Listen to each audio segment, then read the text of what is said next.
Oh, man alive. It takes a lot of work being the cool kid on the podcast. And this week, I brought it in full force. I know. Holy mackerel. Yeah, I chain smoked. I was just going to say that room, like I can barely see you through the haze of all the Marlboros. Yeah. But that's what skip weeks make me do. And that's what they make me feel like. You just chain smoke. And it kind of sends my head into a cloudy haze of ideas, which is what I forced my two data bros to wander through with me this week as I questioned the existence of the skip week. You know, it occurs to me that I should have brought this up earlier. Oh.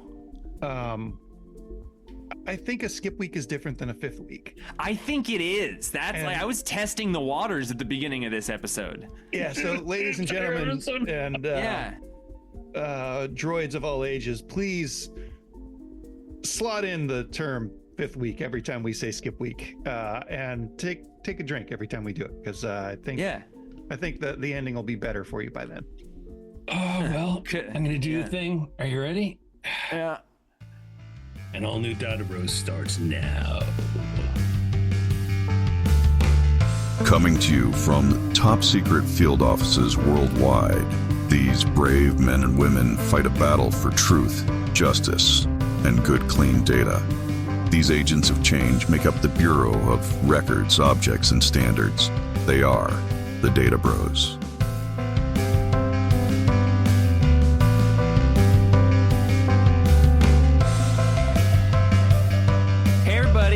Welcome to the Data Bros. Hey, Django. I'm going to be playing the role of Mr. Too Cool for School this week. Welcome to your 30-minute appointment with us, the Data Bros, to talk the comic book industry. I was going to do a different voice, but that one came out, and then I didn't know if I had to stick with it. Yeah, talk the comic book industry, comic book data, and what goes into running a modern-day comic store. I'm your host, Jeff Figley, the one with the most, and with me are Django and Brian. Hey there. Hello, gentlemen. Wow, Jeff, you are smoking a lot of smokes. Yeah. Hey, did you hear about our great sponsors at Comico Comics? I checked in with the management team, and they said it's Comico, not Comico. So does that solve the question of Unico and Unico? Not necessarily. I think they're different companies, but Comico wants us to know the following message, which they presented for me. You think you know metahumans? Think again. Plucky young writer-artist Bill Willingham brings you Elementals. And if you haven't read this, you know nothing about heroes. Meet Vortex, Monolith, Morningstar, and Fathom, 4 people resurrected by the very elements that killed them.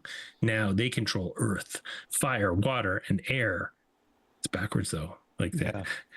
The catch? No one trusts them. Not the government, not the city they protect, not even other metahumans. In Elemental number 1, they're under attack again. This time, it's mid-lunch on top of Seattle's Space Needle. Why? Guess you'll have to read to find out. Fans of Teen Titans or Uncanny X-Men, this one's for you. Get your copy of Elementals number 1, January 1st. This must be like a pre-solicit, eh? Yeah. And see if these 4 can hold it together or fall apart under pressure. Oh, January 1st, yeah. I guess that'll be in the... that'd be in the November, the November solicits, right? Yeah, that's a Wednesday. January. I think everybody agreed to push it back to the 2nd, so that might be old copy. I'll tell you what, they've got me with they're under attack again, this time mid-lunch on top of Seattle, Space Needle. That's going to be... Yeah. Not only because it's geographic relative location to my own, but like, what is mid-lunch? Well, that's like in the middle of your lunch. Breakfast. Okay, so it's like it's designating it's like brunch time. Maybe. Yeah, or like mid-launch, which is a time. Maybe it was an idea. So maybe it's like a misspelling of. Is there a rocket? Is the Space Needle taking off? It's mid-launch. You know, maybe that's.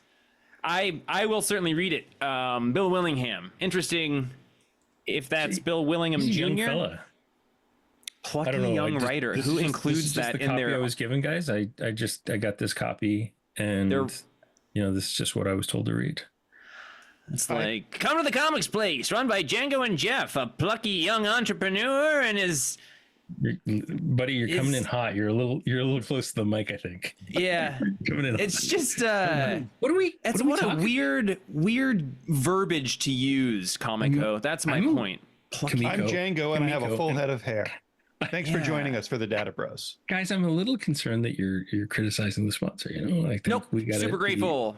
Super grateful. If I'm upset with anybody, it's that one of us just went out and got it without including anybody else, and then just gets you and just doing it. That's, you know. I did something without you. You guys can all get sponsors if that's the way it's going to be. You know, you come out with your own sponsor. I'll find a sponsor. Right. Well, there you go. This week brought to you by Comic Shop Assistant. You son of a gun. Okay, all right. Let's get to the episode before this degrades into. I did confirm with Philip, by the way. It's not his new publishing venture. So Comico is not Philip. Comico is not Philip Saplik. It's still interesting because I get like the emails just come from Comico marketing. They don't even I don't even get a. This week we're talking skip weeks, something you should never do with the Data Bros podcast because it's all gold all the time. Every week is a tight 30 of gold. Yes, if there's one thing we've stood for in season 2, it's a tight 30, which is built upon our ideas with season 1 and season 2. Yes. Tight recordings that are distributed on time according to us. What are skip weeks? Historically called skip weeks, I refer to them often as like fifth weeks now, because I think skip weeks used to have a little bit more organization, and now it's kind of devolved into like a 5-week month type of thing. These are the things that screw up my payroll when I get paid an extra week every 3 months, aren't they? Yeah. I'm so angry. It doesn't just affect comic books, but the way that it's interestingly related to comic books is that comics are thought to come out monthly.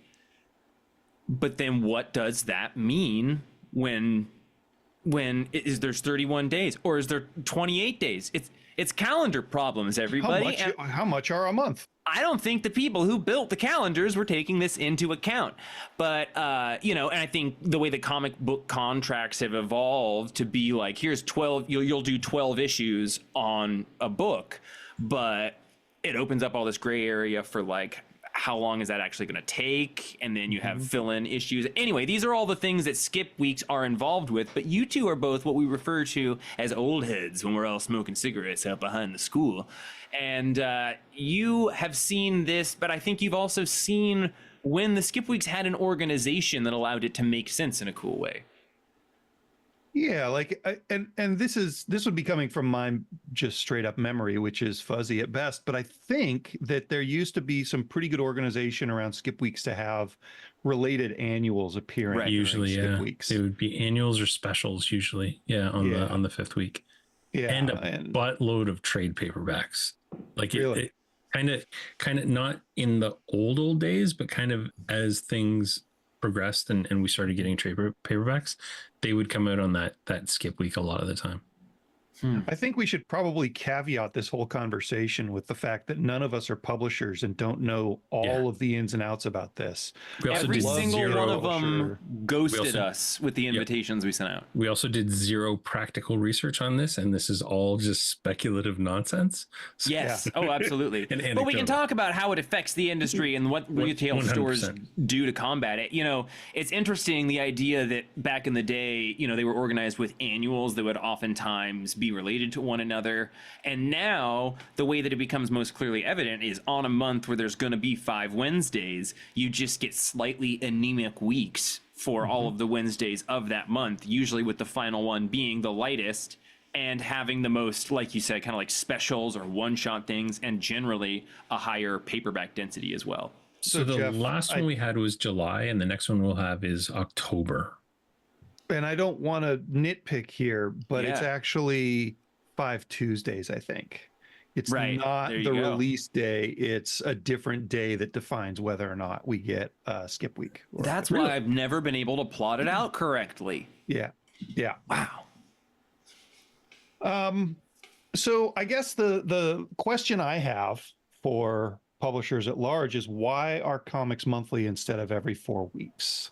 And that's a good question. If I had to guess, it probably goes back to some arcane postage law or something ridiculous like that. There's an right? accounting code that we have to abide by. Yeah. Yeah. Or, maybe people deserve a week off every 3 months. But I can tell you for sure, it never feels like I get paid 3 times in a month when you have that out of sync pay period thing happen. So, I think that time just sort of gets absorbed into our lives, and probably the most noticeable presentation of the idea of a fifth week is, for me, comic books, where we get just a mishmash of like also ran issues when it happens, or just a super skinny week where it's hard to make rent that week because of the tiny offerings we have.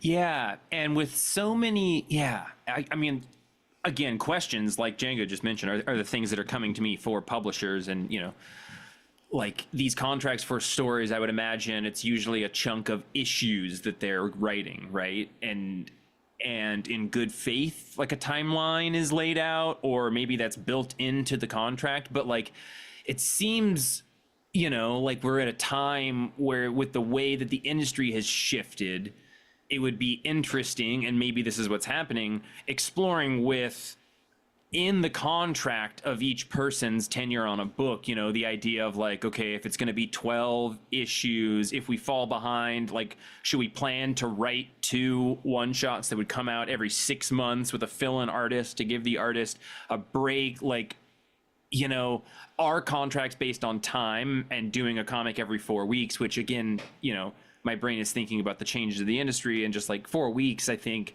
is proving to be, the quickest human possible amount of time that you can make a high quality product, and not reliably in 4 weeks.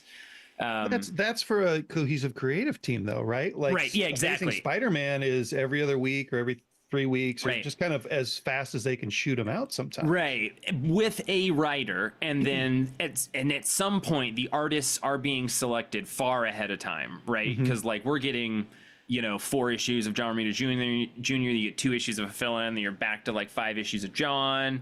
Sometimes it's less cohesive than that, but it can be kind of mishmashy. So like on the back end, to me, that's what I'm interested about, is like, how are these contracts being laid out, and are they leaving room for these skip weeks? Are we just incorporating them into our series in a slightly different way?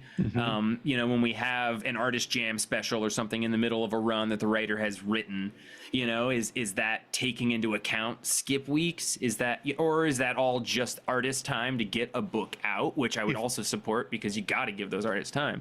If Dan Morrow was the only artist on all comics, would everything ship on a tight schedule? Like he can do any number of them in 4 weeks. Not only on time, Django, but a tight 30. Tight 30 on schedule. Yeah. So that was exploration of the idea of skip weeks. Brian, where are you at? I'm looking at October 30th and what's coming out, and it's a super light week, but there is a lot of like actual, like, so Saga number 70 is going to be out that week, allegedly, keeping in mind that things are subject to change, right? We've got Green Lantern annual number 1. Wolverine Revenge is out that week, number 3. So that means that it's coming out probably every 6 weeks. Yeah, that was last week. Yeah, so that would be, I guess that'd be a month, right? Weeks, yeah. Yeah, it's a lot of like Cowl, Magic Order, Wonder Woman Uncovered. So yeah, there's some of that stuff as well. Black, White, and Bloodshot number 2, Blood Squad 7 Strike File number 1. So here's what I wonder.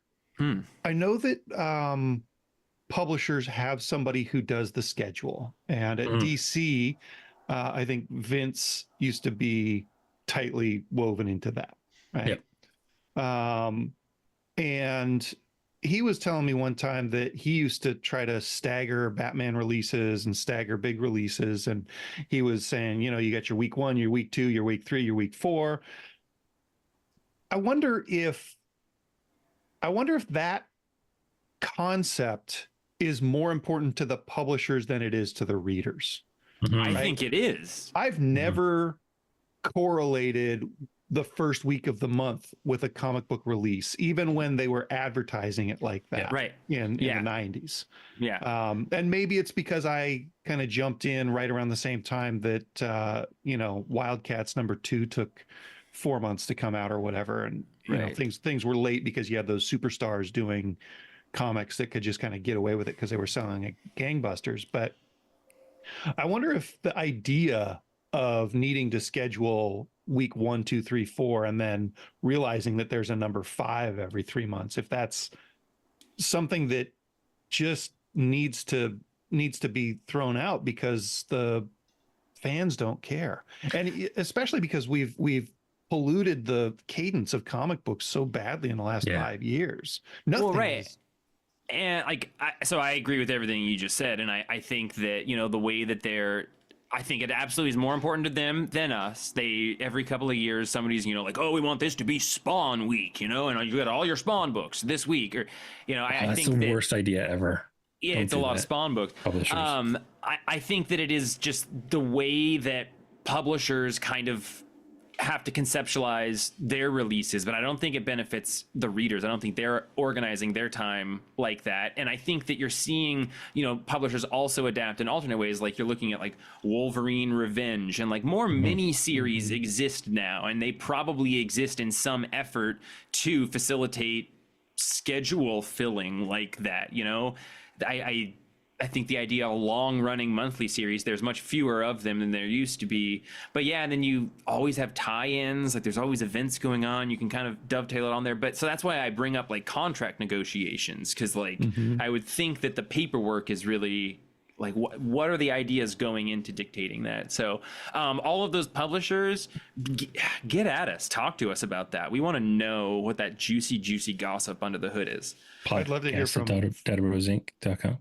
podcast@databrosInc.com. I'd love to hear from Philip about this. Philip Sablik. I'd love to hear from Adam Freeman.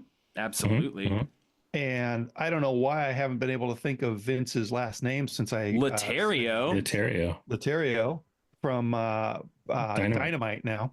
But he had a big hand in this kind of stuff at DC, I think.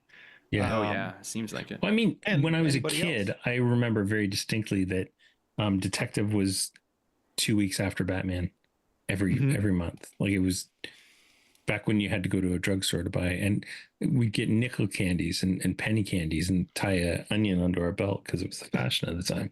But it was every other week was a Batman title. Same with Superman. Superman in Action staggered 2 weeks. And I could see DC putting a super premium on week 1, week 2, week 3, just as a legacy from the Diamond era of Superman, right? Because if one of those came out in the wrong week, the whole thing falls apart, because that was like a continuing. Because you had numbering and everything, right? Yeah. And it's just interesting to think about how it's like I think media in general is moving much more towards a not scheduled release system. Like we do things that are dropped as an entire season at a time, and then it can take 3 years between them. We're not reliant on weekly televised shows in the same way that we once were. So like, I would only imagine that it's going to be the natural trend of comics to go more into that and kind of continue this idea of just like, I think we're in the grayest, muddiest waters of it right now, because it's like kind of putting things together because they're no longer actually shipping super monthly anymore, and they're experimenting with different things. But again, I rely on both of you to carry this, because you guys were there when it was working, when Armageddon 2001 came out. I don't know if it was working. You talk about a lot of them. Armageddon's the big one. Bloodlines, that's the other Bloodlines. The annuals. Yeah. They were so bad, dude. They were so bad. So if you think about the books that made a huge difference in the last 12 years or so, Walking Dead had a strict cadence, right? Yeah. Saga had a strict cadence when it was really moving the needle. Yeah. I kind of wonder, and this is maybe getting a little bit away from the skip week idea, but just that you have one like a drumbeat, right? Whether that drumbeat is once a month or every 4 weeks. Yeah, I mean, Django, it's a great segue into what this theme of season 2 is. we can't stress how important consistency in output, cadence, towards building a fan base, reliability. Our schedule is our cadence. Think of us as polyrhythm super. But like reliable, like consistently our own. And 2 weeks on, 1 week off. To be completely it's consistently our own. To be completely fair, like the Ultimate stuff has come out very well, consistent. And I'm surprised by how. Yeah, it does, because they've got a 14-month window to tell this story. And every issue is a month of time that's passed. Yeah, so they've done a really, really good job of that. And there's like Void Rivals, I think, has been pretty consistent, right? Like pretty much. Yeah, all those Energon books have been really good about, frequency of output near the beginning. And, Ultimate Spider-Man is a great example, because that is one where within the first 4 issues, there was a fill-in artist. So that was built into this book. That person was drawing it before the first issue would come out. So like that, that's intelligent. And I think it's a way that distributors are, but maybe I'm giving them way too much credit. I don't know. You tell us. Another bit of fallout that we see from this, the release schedule, and I don't expect publishers to all sort of sync up and, make it so that we have the same number of comics for the rack every week, because that would be nuts. But this week was one of the biggest weeks that we've had in a long time. Huge, right? It was real big. Like 150% of the last few weeks of comics. And it was big on trades this week too, right? Like there was a fat stack of trades this week. Huge. Yeah. And maybe some of that's getting ready for Christmas or, scheduling or whatever, but it's something that the retailers don't have any control over. And something else that we don't have control over is the weather. So we had some of the biggest weekly invoices that we've had in months this week. Mm-hmm. And it dumped rain on Wednesday, and we were at about 2/3 of a normal Wednesday's sales. Right. With what should be automatically bigger than most Wednesdays, because if you come in to pick up your books, you have 150% of what you would normally have. So think about the East Coast, right? Like down Florida and Georgia and Tennessee and all those places that were under. Yeah. How do I get my Saga? I gotta go get my Saga this week. I'm under 7 feet of water, but I need to make like a light of it, but I think about how many soggy comics are down there. Oh my gosh! I hope everybody's doing okay. I haven't heard from many of my retailer friends down there, and I gotta reach out to a bunch of them. Yeah. Brian, how are you feeling about this kind of bullet point at the end section, eh? How do we keep customers excited and coming back to the shop despite no major releases? That's a good question. And that's a good question. How do you do it? What do you do so the way I see it, because the fifth weeks tend to be still pretty big weeks. Like they're not super lean. They tend to be kind of higher ticketed items. So there'll be annuals, which tend to be a little bit higher price than a single issue. But there's not necessarily an impetus for the customers to come in and get those things, right? So one thing we could do, and this has been going around right now, Django, I know you posted a thing on Adam's Facebook post recently. This would be a great week for delinquents. Get those delinquents in here and on that fifth week and clear out some stuff, because there's massive liabilities in your pull boxes sitting there right now. So treat fifth weeks as maybe a lighter labor week that you can use to get more people in to pick up their stuff. That's really smart. That's a good idea. I don't know that a tiny fifth week gives you that much more spare time. True, right? Because you're likely still ringing up the same number of people. It's just for one comic instead of 6 comics. Yeah, fair. But you should always be keeping up on your delinquent subs. Yeah, really if it translates to people not coming in, then an effort to get people in. We're fortunate that we can rely on a fair amount of foot traffic on any day of the week in our store. Ranges obviously from day to day, but if you're a shop that doesn't have that destination or is a destination location and you're not getting people in, yeah, that's a great call to like try and use your man hours to contact people to come in and get those files, because again, you want to catch that as soon as you possibly can. But you know, like I wish that there was like a clear announcement, right? Like it used to be annuals or something, but now it's like you don't really know until you're unpacking the books or looking at the invoice from the week before. Like there's, you know, it seems a little bit like publishers are trying to make it seem like less of a thing.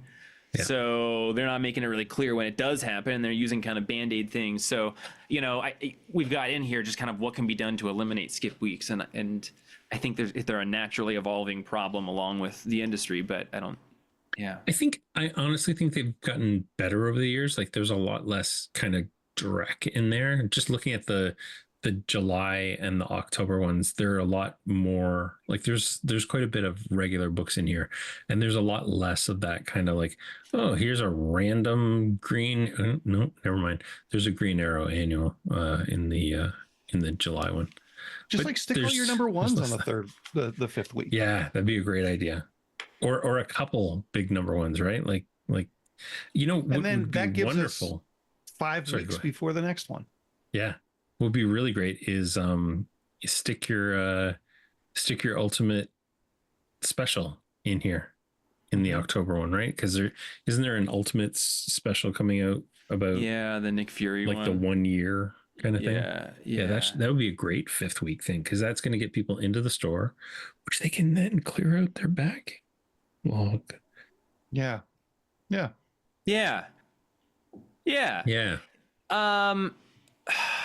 How do you feel, you guys? I can't wait for publishers to tell us why we're wrong. Yeah, that's what I really like. I want that.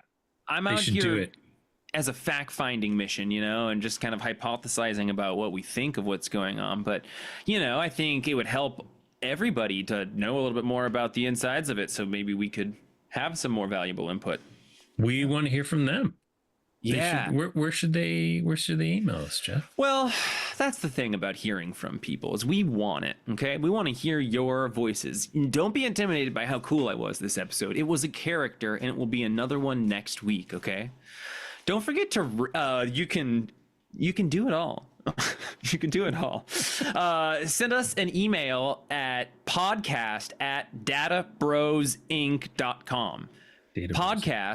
Podcast@databrosinc.com. I would be remiss if I did not tell you to like, rate, and subscribe to Data Bros Inc. It's like unicorn, you know. It's or watch us online at YouTube/Data Bros Inc. Data Bros Inc. Data Bros Inc.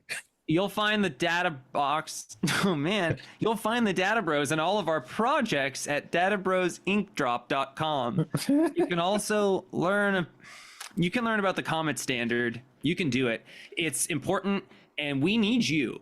Right now, I'm Uncle Sam, and I'm pointing at you. We need you to help us with the Data Bros comment standard. It's ours. Yeah. Commentstandard.com. Get in there and help raise all boats. I'm Django, and something about Comic Shop Assistant. I'm Jeff, and my Reddit is most likely Hoffman _. And I'm a young Bill Willingham. That's my point. Like, if it's either a younger Bill Willingham or it's the same Bill Willingham they're describing as plucky, which has an inherent youth connotation to it. I think, you know, Comico Corn needs to look into what they're putting out there for us. Brian, are they faxing this ad copy to you? No, I just get them. I'm just working on a theory. Like everyone does. Like it FedEx just comes in my mail. No, just like mail. It comes in my mail, post like a gentleman. All right, I'm going to do a little digging before the next episode. Comico headquarters. I'm suspicious of this thing. Portland, Oregon. That's what it says. I don't know. Hey, you guys. Yeah. Tagline at the end of the episode: working subject matter. I like it. Working subject matter. Working. You know, it's what you left in the dock, really bold at the bottom of the dock. Thanks, yeah. Thanks for really spilling all the working subject matter. The Data Bros is a joint project from the teams behind Comic Shop Assistant and Manage Comics. Data Bros are Django Boren, Jeff Figley, and Brian Garside. Brian Garside produces and edits the episode. And you'll find more about the Data Bros online at databrosinc.com. Subscribe, like, and review the Data Bros on Apple Podcasts, Spotify, and wherever you get your podcasts.